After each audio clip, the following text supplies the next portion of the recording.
건강한 삶을 위한 우리 집 주치 TBC 클리닉 건강 365입니다.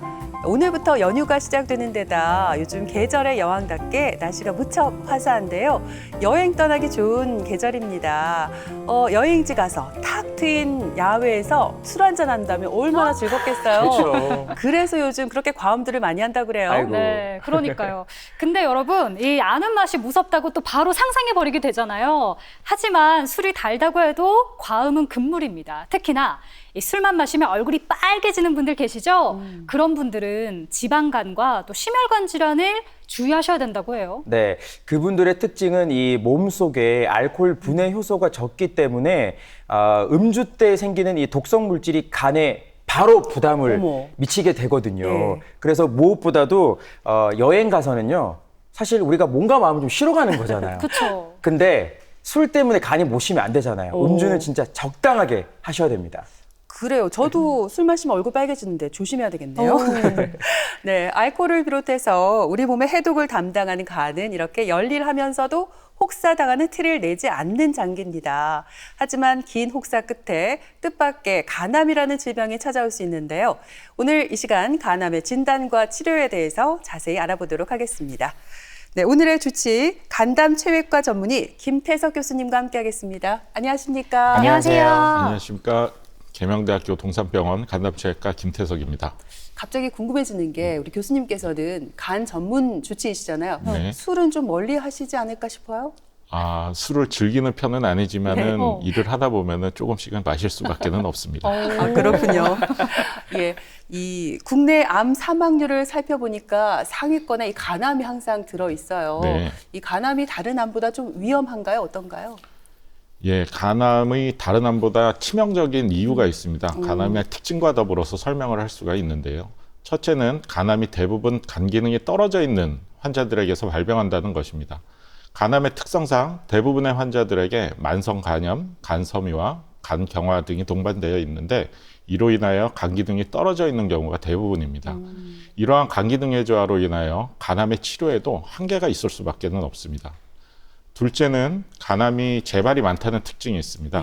간암은 앞서 말씀드렸듯이 만성간염, 간섬유화, 간경화와 같은 위험 인자들을 가지고 있는 환자들에서 주로 발생을 하고 그렇기 때문에 간암은 치료 후에도 기저질환이 계속 지속되는 한 언제라도 다시 발생할 수 있고 이로 인하여 초기 간암의 경우에도 재발률이 상당히 높아서 반복적인 치료를 요하는 경우들이 많습니다.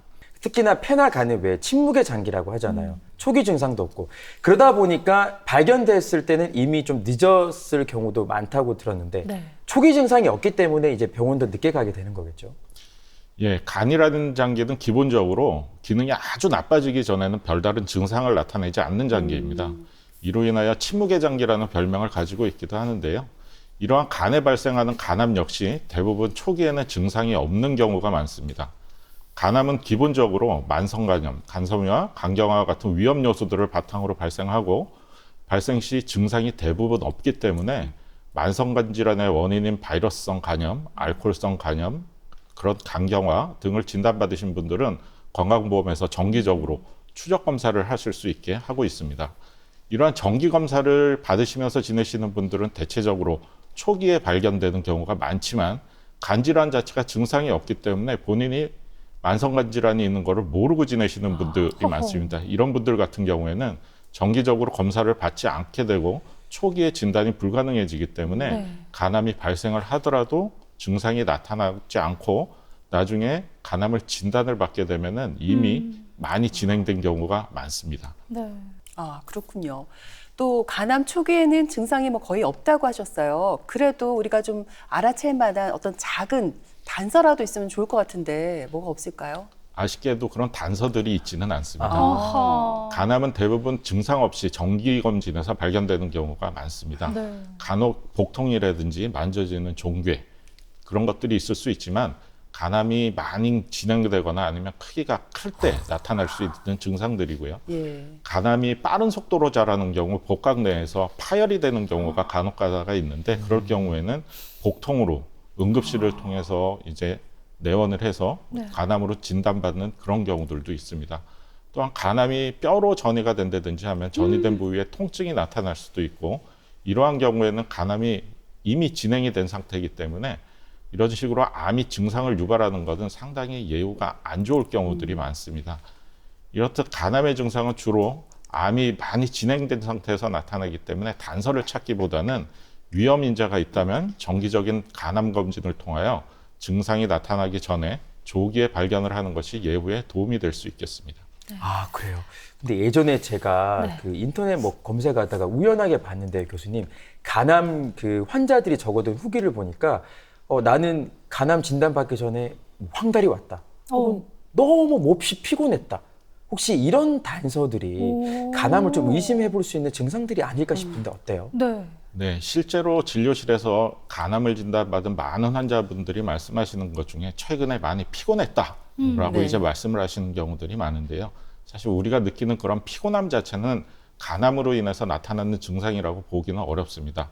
간이 안 좋으면 피곤해진다라고들 많이들 알고 계시는데 우리가 피곤함을 느낄 정도로 간이 안 좋아진다면은 그 전에 이미 다른 증상들이 동반될 가능성이 매우 높습니다. 네. 우리나라 국민들 설문을 해보면은 99.9% 피곤하다고 답을 하시거든요. 100%죠. 그 피곤함 자체가 간 기능의 저하를 뜻하지는 않습니다. 네.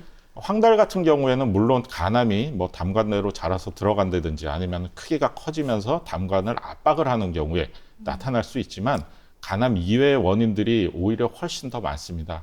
그래서 황달을 간암의 주요 증상이라고 보기는 어렵고요. 오히려 담석증이라든지 담과담 아니면은 췌장 두부암 등의 경우에서 황달이 훨씬 빈번하게 나타나고 그리고 급성 간염이 있다든지 아니면은 진행성 간경화에 따라서 간 기능 부전이 올 때도 나타날 수가 있습니다. 네. 사실 우리가 얼핏 생각하면 간암의 원인이라고 할 때 술을 떠올리게 되잖아요. 근데 실제로는 이 간염 같은 만성 간질환에서 간암으로 발전되는 경우가 많다고 들었거든요. 진짠가요? 네, 그렇습니다. 간암 환자들은 만성 질환을 가지고 있는 경우가 대부분입니다. 간암은 보통 만성 간염으로 인한 간 섬유화, 간 경화 과정에서 주로 발생하기 때문에 이러한 만성 간 질환을 우리는 간암의 위험 인자라고 말할 수가 있습니다.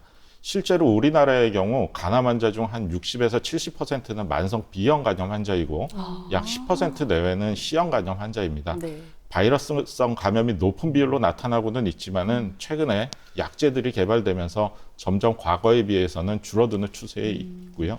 그에 반해서 술로 인한 알코올성 간염, 간경화 환자들의 비중은 꾸준히 높게 유지가 되고 있습니다. 특히 바이러스성 간염이 있는 환자들이 알코올을 지속적으로 섭취하게 되면 간염을 악화시키고 간섬유화, 간경화 과정을 빠르게 진행시켜서 간암이 발생할 확률이 훨씬 높아지게 됩니다. 이 외에도 최근에는 전 세계적으로 지방간으로 인한 지방간염, 간경화 등이 간암의 원인으로 증가 추세에 있습니다. 네. 예.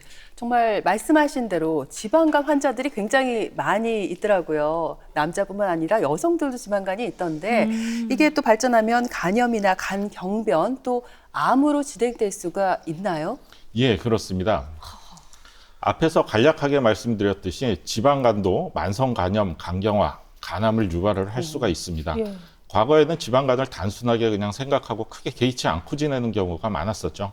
하지만 지방간이 지속되면은 간염이 되고 간경화를 일으키고 나중에 후에 간암을 유발할 수 있다는 사실이 알려지고부터는 지방간은 만성간 질환의 중요한 원인 중 하나로 여겨지고 있습니다.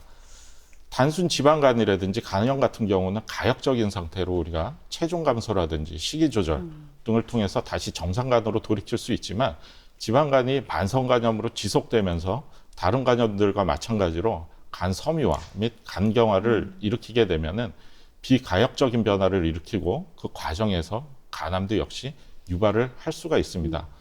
우리나라 같은 경우에도 식습관의 변화로 비만의 발생률이 높아지고 네. 지방간의 발생률이 높아지고 지방간으로 인한 간암의 발생도 증가하고 있기 때문에 지방간도 이제는 뚜렷한 인식을 가지고 조절하는 데 노력을 해야 합니다.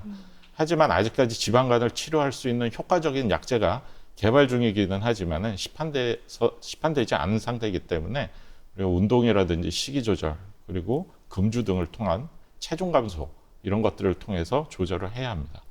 그렇군요. 그 환자가 만약에 간암인 걸 알기 전에 미리 그래도 진단을 받는다면 조금 더 유리하지 않을까 싶은데 보통 저희가 왜 건강검진할 때 보면 네. 간 초음파 보잖아요. 그렇죠. 근데 이걸로는 간암이다 알 수 없을 것 같아요. 어떤 검사들을 하게 돼요?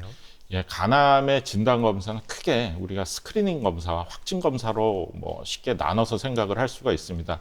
스크리닝 검사라는 것은 간암의 고위험군 환자들을 간암을 조기 발견하기 위해서 시행하게 되는 거고요. 주로 우리가 알고 있는 초음파 검사라든지 아니면 알파티아 단백질 검사를 사용을 하게 됩니다. 스크리닝 검사는 6개월 간격으로 하게 되고 주로 우리나라 같은 경우에는 건강보험에서 무료로 시행을 해주고 있습니다.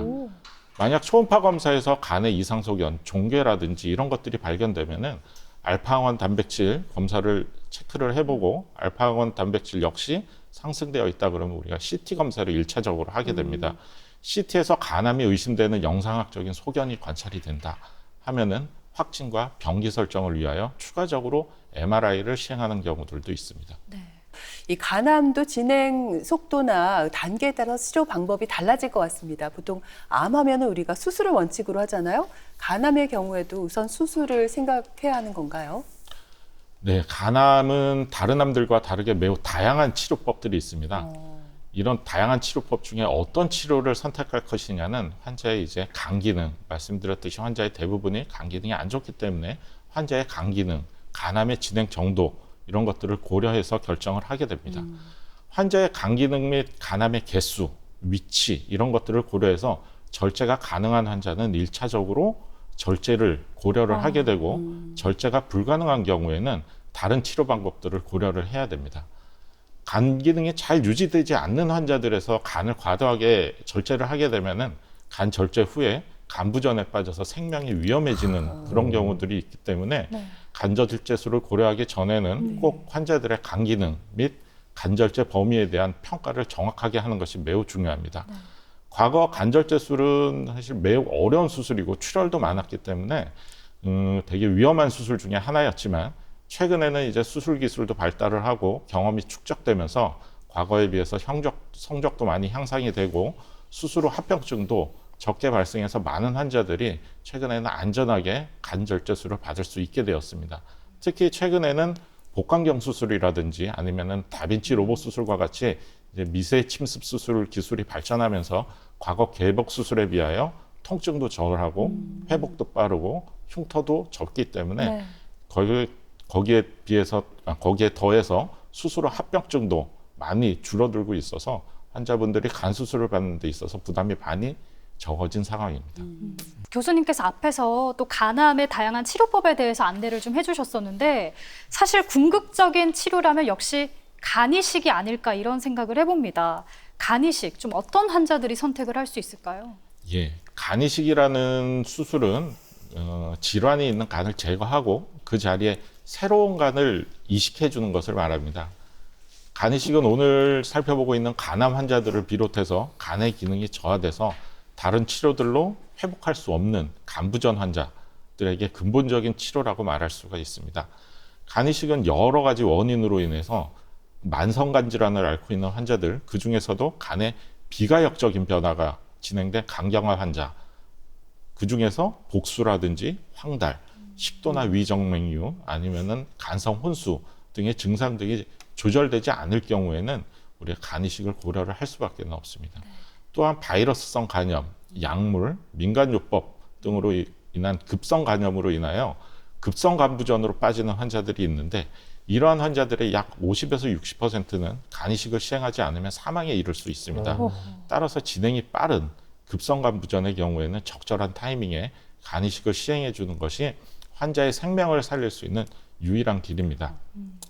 오늘 살펴보고 있는 간암 환자의 경우도 이제 간이식의 대상이 되는데 특히 간에 국한되어 있는 간암 환자에 있어서 간이식은 가장 좋은 치료 방법으로 알려져 있습니다. 간암은 앞서 말씀드렸듯이 위험 인자가 조절되지 않으면 반복적인 재발의 경향이 있는데요. 간암 환자에서 간이식을 시행하게 되면은 모든 간을 절제해내기 때문에 간암의 치료도 되고 새로운 간, 즉 위험 인자가 없는 간을 이식해 주기 때문에 위험 인자를 없앨 수가 있습니다. 그래서 간암의 재발을 막는 데도 탁월한 효과가 있고 이와 더불어서 간 질환으로 저하되어 있는 간 기능도 함께 회복할 수 있기 때문에 일석삼조의 효과를 거둘 수 있다라고 말할 수 있습니다. 네, 이 간 이식이 필요하고 효과가 좋다고 하더라도 공여자가 없으면 안 되잖아요. 근데 현실적으로 수요보다는 공여자가 턱없이 부족한 게 사실 아닐까요? 예, 맞습니다. 간 이식은 이식을 할 수 있는 새로운 간, 즉 기증자가 있어야 하는데요. 네. 뇌사자 장기 기증자의 경우에는 이제 전 세계적으로 간 이식 대기자에 비해서 많이 부족한 게 현실입니다. 따라서 뇌사 기증자가 발생하고 각각의 환자들에게 공여될 때까지는 얼마만큼 대기를 해야 되는지 사실 정해져 있는 시간이 없고 대기를 하다 보면은 적절한 시기에 간 이식을 받기가 상당히 힘듭니다. 그래서 이런 뇌사자 이식을 받는 거는 사실 간암 환자들에 있어서는 어느 정도의 한계가 있고요. 네. 특히 이런 뇌사자 장기 기증자가 이제 얼마나 부족하나 살펴보면은 우리나라의 경우를 보면은 미국이나 유럽에 비해서 훨씬 더 부족하게 됩니다. 그래서 간암 환자들이 사실 뇌사자 간을 기증받기는 훨씬 더 어렵게 됩니다.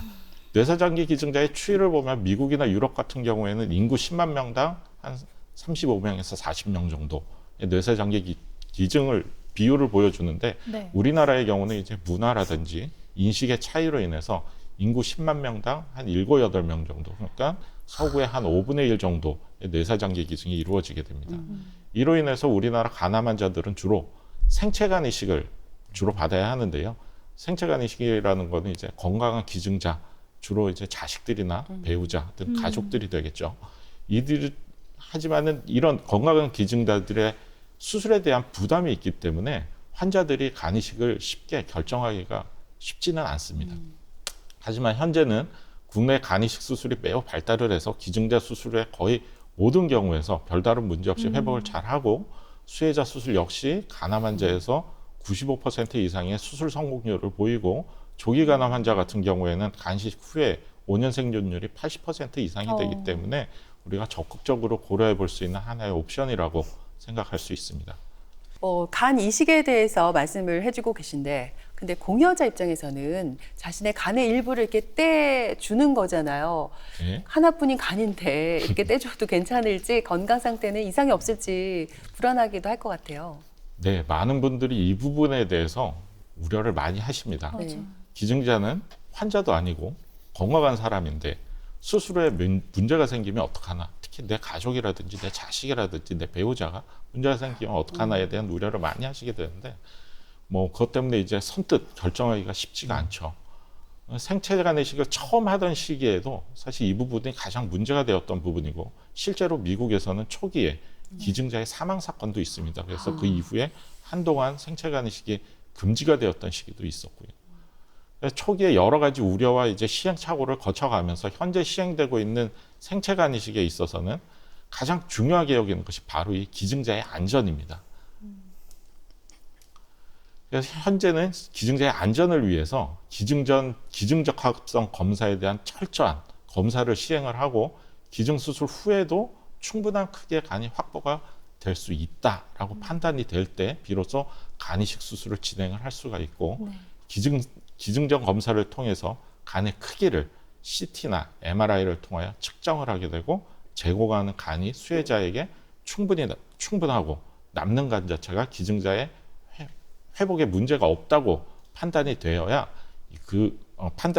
하고, 그 이외에도 기증자의 건강 상태, 간 기능, 나이 등을 고려해서 기증 가능 여부를 판단을 하게 됩니다. 이러한 철저한 기증자 검사를 통해서 국내에서는 수술로 인한 기증자의 사망은 없는 것으로 보고가 되고 있고요. 대부분의 기증자들이 수술 후에 건강하게 잘 지내고 있습니다. 생체 기증자의 간은 수술 후에 한 2주 정도가 지나게 되면은 원래 그게 한 80%까지 자라게 되고, 우와. 한 4주 정도가 지나면은 90에서 100%, 어떤 환자들은 기존과보다 더 커지는 경우들도 있습니다. 따라서 간 기능은 기증을 하더라도 크게 저하되지 않고 문제 없이 지내실 수 있다라고 말씀드릴 수 있습니다. 네, 근데 이제 간 이식이 아무래도 다른 사람의 간을 이식받는 수술이다 보니까 좀 걱정이 더 되기도 합니다. 혹시 좀 알아두면 좋을 수술 후에 합병증이 좀 있을까요?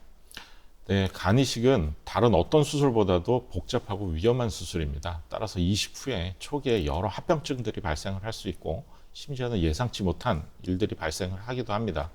주로 초기에는 수술과 관련된 합병증, 즉 출혈이나 혈관관계 합병증이라든지 아니면은 담독의 합병증들이 발생을 할 수 있고, 면역 반응과 관련하여 거부 반응도 나타날 수가 있습니다. 거부 반응을 억제하기 위하여 초기에는 강력한 면역 억제제들을 사용을 하게 되는데 이로 인해서 감염과 같은 합병증들도 나타날 수가 있습니다. 대부분의 환자분들이 이제 별 문제 없이 잘 회복되기는 하지만 간혹 이러한 합병증들로 인하여 재수술이라든지 재이식 등을 필요로 하는 경우도 있고 어떤 경우는 이로 인해서 생명이 위태로운 경우도 있습니다. 장기 이식 후에는 또 장기적인 면역 억제제 복용이 필요한데 면역 억제제의 장기 복용에 따라서 신장 기능이 나빠지거나 고혈압, 당뇨 같은 것들이 생길 수가 있습니다. 이뿐만 아니라 간암으로 이식을 하는 경우에는 간암이 재발을 할 수도 있고요. 면역 반응에 의한 만성 거부 반응 또는 감염으로 인한 문제가 생기는 경우도 있습니다. 하지만 이런 경우에 최근에는 많이 줄어서 전반적으로 이식 후의 예후는 많이 좋아졌고 국내 같은 경우 1년 생존율이 90% 이상, 5년 생존율이 80% 이상을 보이고 있습니다. 성공적으로 간 이식이 되게 되면 환자분들께서 생활이나 이런 것들이 문제가 전혀 생기지 않고 직장 생활도 복귀가 가능하고 아이들, 소아 같은 경우에는 네. 정상적인 성장과 발육도 가능하게 됩니다. 면역 억제제 장기 복용에 따른 몇 가지 부작용들이 생길 수가 있지만 이런 것들을 고려하더라도 간 이식 후의 삶의 질은 기타 여러 질환을 가지고 있지 않은 사람들과 비슷한 생활을 누릴 수 있을 정도로 아주 좋은 치료법이라고 말할 수가 있습니다. 네, 만약에 간 이식을 받게 되면 건강한 간을 새로 받게 되는 거잖아요. 그러면 이제 간암에 대한 걱정은 안 해도 되는 건가요? 그렇지는 않습니다. 간 이식 수술이 간암 치료에 있어서 가장 좋은 치료라고 할 수 있고 재발률도 낮기는 하지만 재발률이 0%라고 우리가 얘기를 할 수는 없습니다. 조기 간암의 경우에 이식이 성공적으로 이루어지면 재발률이 5% 미만으로 나타나지만 진행된 간암의 경우에는 30에서 40%까지 증가하게 됩니다. 간 이식을 하고 간암이 재발하는 경우는 대부분 수술 후 2년 이내, 빠른 경우는 1년 이내 재발하는 경우가 많고 재발 부위는 간에서 재발을 하기도 하지만 간 이외의 다른 장기, 복강, 내 그리고 임파절 전이를 보이는 경우들도 많습니다. 이는 이식 전 간암의 진행이 심했던 경우 확률이 높습니다. 특히 조기에 재발하는 경우는 영상에서 확인되지 않았던 암세포들이 이미 다른 장기 또는 혈액 내에 퍼져 있었고 이것들이 면역 억제제를 사용을 하면서 빠른 속도로 자리 잡고 증식하는 것들이 이제 대부분인데 이러한 경우에는 간 이식 후에도 예후가 안 좋은 경우들이 많습니다. 반면에 이식 후에 늦게 재발하는 경우들은 조기 재발하는 경우보다 예후가 좋고 수술이 가능하다면은 이식 후에도 절제를 통하여 생존 기간을 오랜 기간 늘릴 수 있습니다. 보통 이식 후 3년이 지나가면 그 이후에는 시간이 지날수록 재발의 가능성은 아주 매우 낮아지게 되고 5년이 지나면 확률이 거의 없어진다고 생각을 하시면 되는데 간혹 아주 극소수에서 5년 이상이 지나고도 재발하는 경우가 있으므로 정기적인 검사는 필수적입니다. 따라서 간 이식 후에도 정기적으로 방문해서 간 기능 및 간암 재발 여부에 대하여 검사를 받아야 하고 암 재발 가능성이 높은 환자분들에 있어서는 면역 억제제의 종류라든지 용량을 변경하는 것이 필요할 수도 있습니다. 마음을 놓기보다 정기적인 검진은 진짜 100% 필요하네요. 근데 교수님, 간 이식 수술 고려하고 있는 분들이 이런 질문 많이 하실 것 같아요. 환자와 공료자 사이에 이 혈액형이 다르면 안 되지 않습니까? 같은 혈액형일 때 가능한 거 아니에요? 그러게요. 아닙니다. 요즘에는 혈액형이 다르더라도 네. 우리가 간 이식을 시행할 수가 있습니다. 오. 과거에는 혈액형이 장기 이식에 있어서 매우 중요한 요소였습니다. 하지만 최근에는 혈액형의 장벽을 건너뛸 수 있는 방법들이 개발이 되고 연구가 되어서 간이나 신장 이식 같은 경우 주로 이제 생체 이식을 주로 하는 장기들인데요. 이런 장기들 같은 경우에는 혈액형이 다르더라도 이식이 가능해졌습니다. 혈액형 불일치, 그러니까 혈액형이 다른 이식 같은 경우에는 항체를 없애는 약제를 투여한다든지 아니면 혈장 교환술 등을 통해서 이제 다른 혈액형에 대한 항체를 없애고 이식을 하게 됩니다. 이로 인해서 이제 이식 수술 전에 전 처치를 위한 시간이 필요하게 되고 응급으로 진행되는 뇌사자 장기 이식에는 할 수가 없습니다. 하지만은 우리가 계획을 하고 진행을 하는 생체 이식 같은 경우에는 혈액형 불일치하더라도 우리가 시행을 할 수가 있고 그 결과도 혈액형 일치 간 이식과 비교해 봤을 때 비슷한 결과를 보여준다고 보고가 되고 있습니다. 네, 그렇군요.